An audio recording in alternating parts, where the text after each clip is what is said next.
On January 30th, 1835 AD, the first assassination attempt on a U.S. president took place when a crazy British house painter, Richard Lawrence, tried to assassinate President Andrew Jackson outside the United States Capitol. The would-be assassin brought along a pair of guns to shoot Jackson, but they both misfired due to the unusually warm, humid winter day in Washington, D.C. The pistols were of low quality and misfired due to the weather. President Jackson was attending a memorial service inside the Capitol for Congressman Warren Davis, who died the day before. His would-be assassin was Richard Lawrence, a crazy house painter from England who had been stalking the president for more than a month. He was angry with Jackson for his opposition to the Second Bank of the United States. President Andrew Jackson was a very bitter and racist man. He hated slaves, Native Americans, rich people, and the British. Being assassinated by an Englishman would no doubtably have been the biggest fear of his life. His hatred of the British goes back to when he was a child during the Revolutionary War. A British officer struck him with his sword after he refused to shine his boots. His hatred of rich people comes from the fact they reminded him of the English. He viewed slaves as property rather than humans. His policies as president removed natives from their homes, and before he was president, he often fought them in combat. The would-be gunman, Richard Lawrence, was an Englishman who was a house painter by trade. He lived in the United States since he was 12. He started to go mad in his early 30s and began to believe he was King Richard III.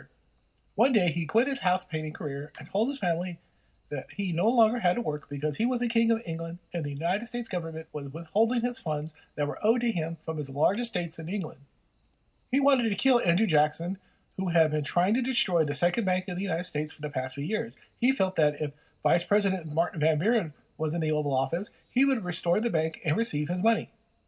In the weeks leading up to the assassination attempt, Richard Lawrence would follow the president's every move, and witnesses will later testify that he was always muttering to himself about killing the president. On January 30th, 1835 AD, Richard Lawrence left his paint shop, which he was using as his base of operations, and headed off to the U.S. Capitol, where he knew Andrew Jackson would be attending a memorial service. He tried to shoot him as he was entering the building, but he was unable to get near him.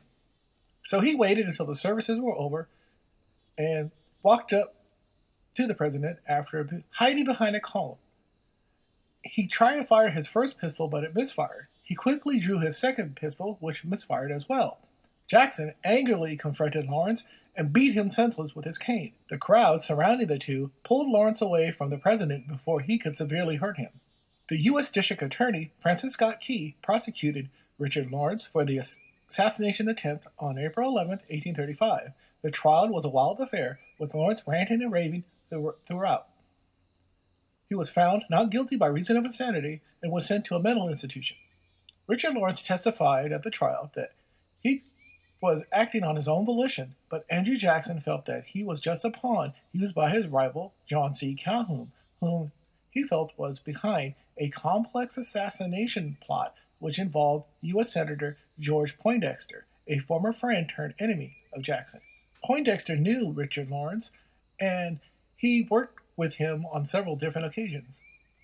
Richard Lawrence would spend the rest of his life in and out of mental institutions before dying inside of the government hospital for the insane on June 13, 1861.